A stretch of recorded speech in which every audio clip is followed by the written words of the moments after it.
Assalamualaikum warahmatullahi wabarakatuh, Bu Siti. Waalaikumsalam warahmatullahi wabarakatuh, Bu Ani. Selamat pagi, Bu. Mohon maaf mengganggu waktunya sebentar.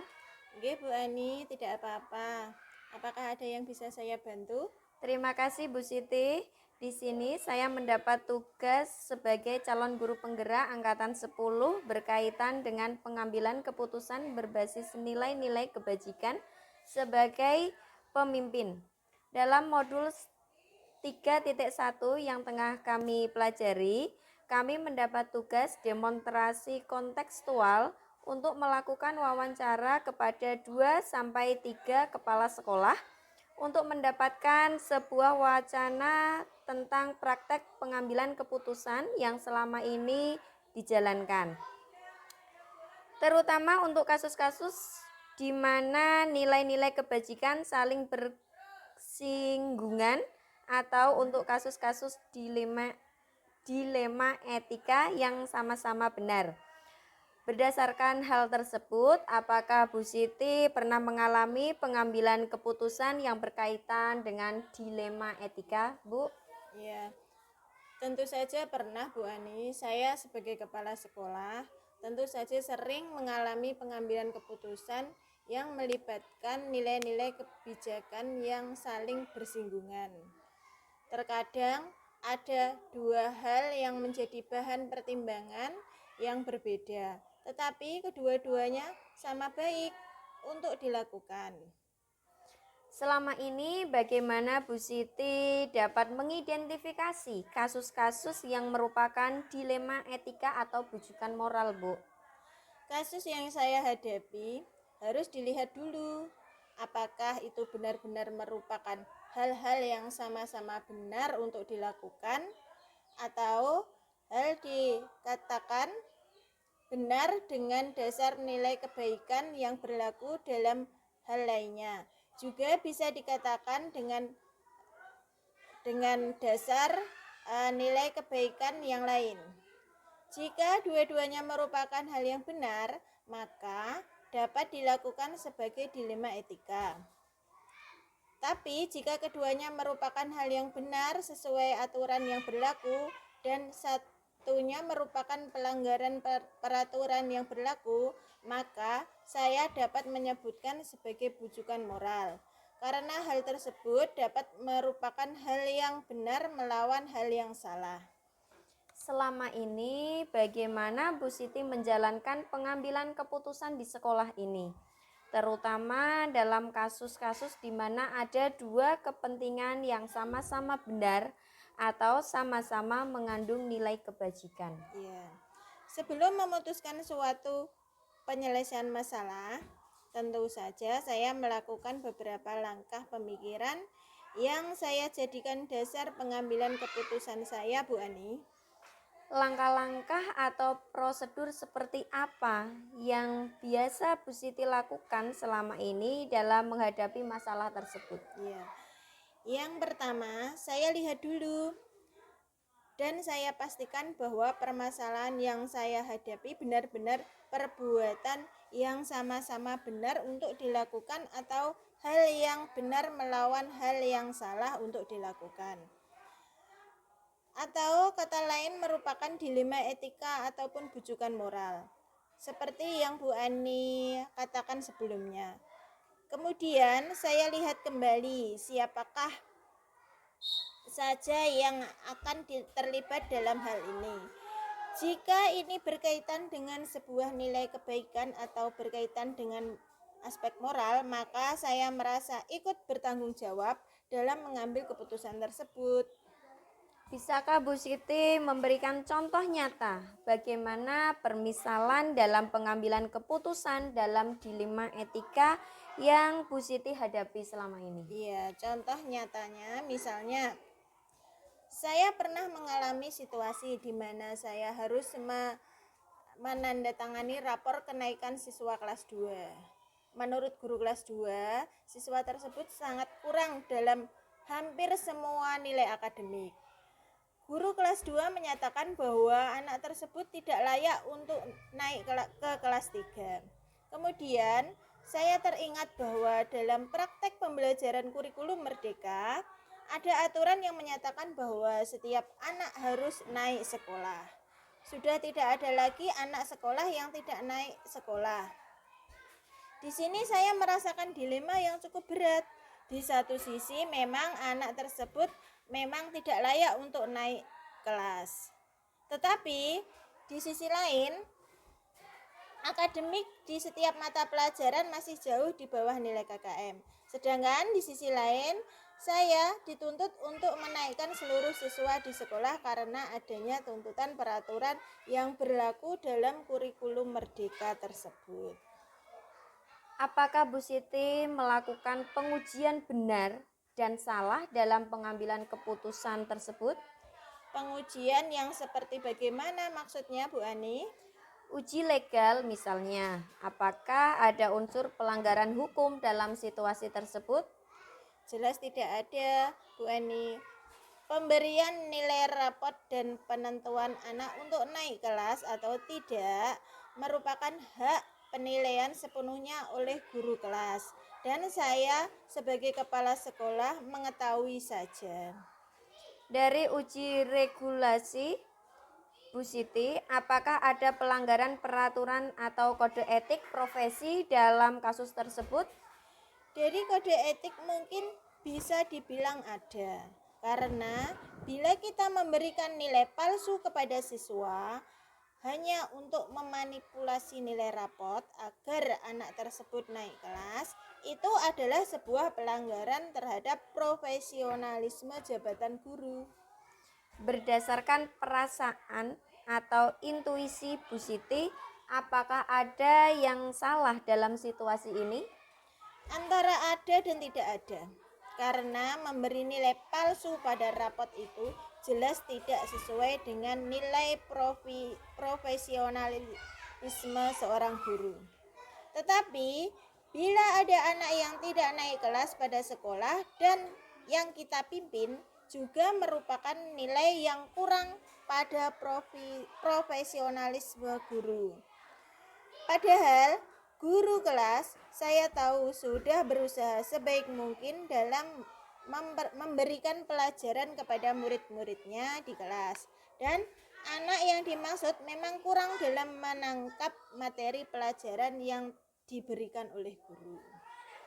Apa yang Anda rasakan bila keputusan Bu Siti dipublikasikan di media cetak atau elektronik atau menjadi viral di media sosial?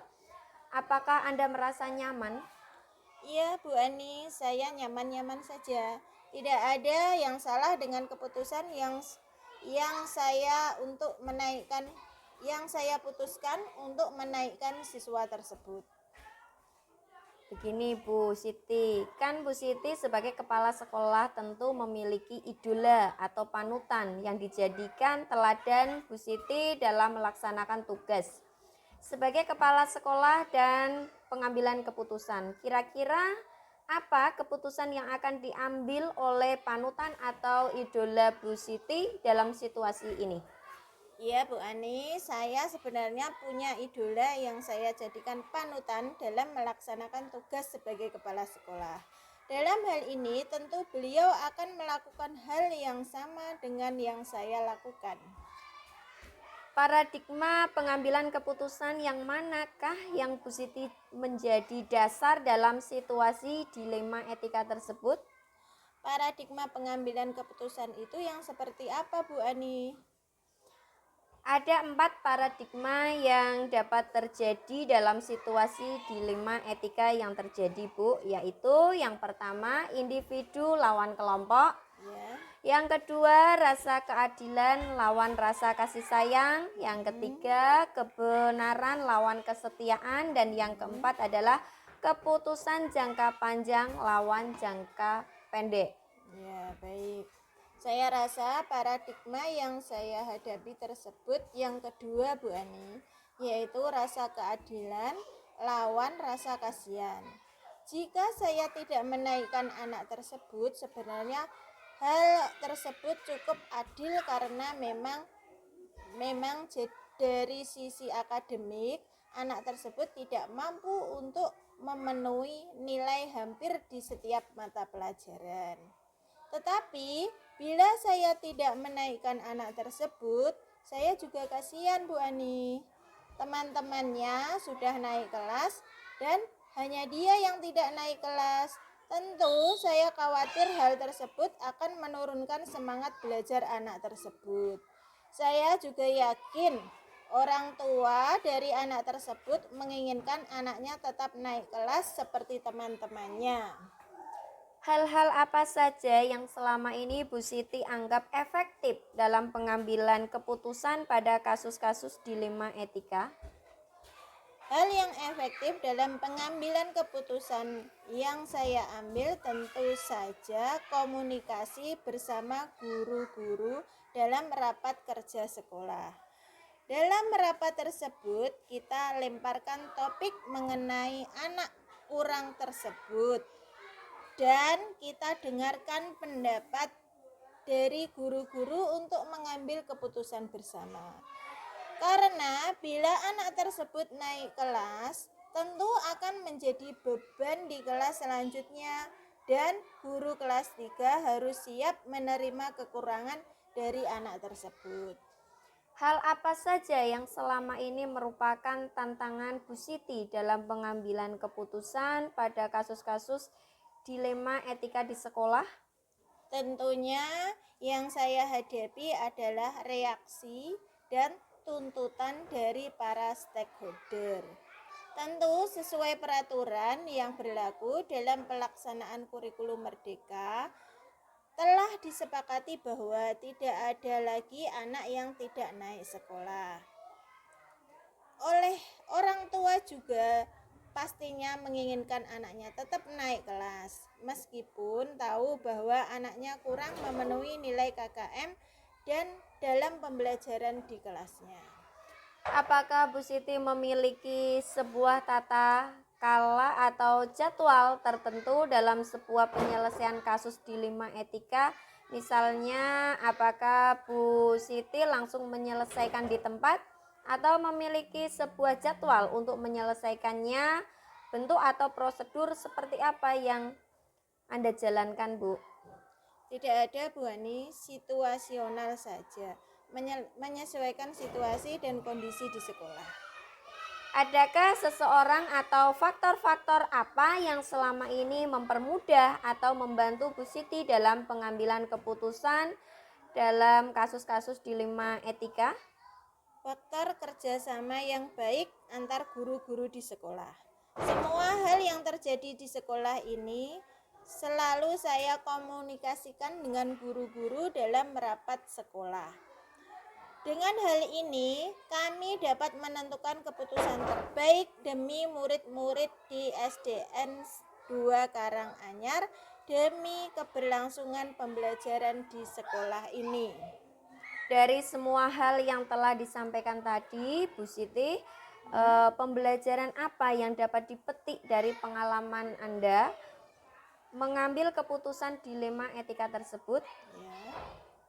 Jadi begini, Bu Ani, bila ada permasalahan yang menyangkut sekolah ini, sebaiknya memang kita melakukan komunikasi kepada warga sekolah. Dan bila terdapat kesulitan bersama, kita komunikasikan dengan rapat kerja sekolah. Sehingga keputusan yang diambil bukan semata-mata karena saya sebagai kepala sekolah, melainkan hasil keputusan bersama dari musyawarah yang telah dilakukan dalam rapat kerja sekolah. Baiklah, saya rasa cukup sekian dulu wawancara yang saya lakukan, Bu Siti. Saya mohon maaf jika ada tutur kata ataupun perilaku yang kurang berkenan di hati Bu Siti. Saya juga berterima kasih kepada Bu Siti atas kesediaan waktunya untuk melakukan sesi wawancara untuk memenuhi tugas saya sebagai calon guru penggerak. Terima kasih kembali Bu Ani. Saya juga minta maaf jika ada kesalahan dalam kata-kata saya menyampaikan informasi yang Bu Ani perlukan. Saya pribadi merasa senang telah dapat membantu Bu Ani.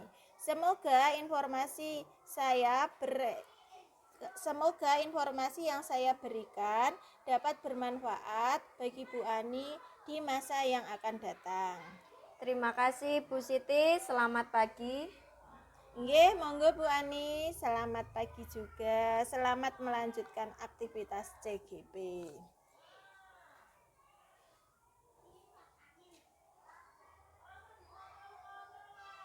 Berarti aku bisa. Boleh. Nggih. Terima kasih ya Bu. Iya, terima kasih. Mau wis dipenyet terus ya kira-kira. Iya, ya. Oh, sudah.